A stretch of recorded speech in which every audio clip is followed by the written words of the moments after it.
40 పగళ్ళు 40 రాత్రుల పోరాటం. శరీరం కృషించింది, కాని ఆత్మ సిద్ధంగా ఉంది. నిన్ను నువ్వు చూసుకో. ఈ త్యాగం చాలు. తన కుమారుడు ఆకలితో అలమటించడం ఏ తండ్రికైనా ఇష్టముంటుందా? నీవు దేవుని కుమారుడవైతే ఈ ఆకలి ఎందుకు? నీ శక్తిని వాడుకో. ఈ రాళ్లను రొట్టెలుగా మార్చుకో, భుజించు. లేఖనం ఇలా చెబుతోంది, మనుష్యుడు రొట్టె వల్ల మాత్రము కాదు గాని దేవుని నోట నుండి వచ్చు ప్రతి మాట వల్ల జీవించు.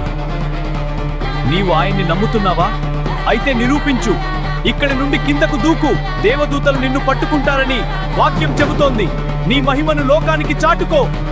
లేఖనం ఇలా కూడా చెబుతోంది, నీ దేవుడైన ప్రభువును నీవు శోధించవలదు.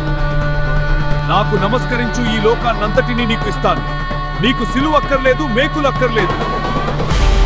సాతానా పో! దేవునికే మొక్కి ఆయనను మాత్రమే సేవించాలి. వాక్యం ముందు అపవాది ఓడిపోయాడు.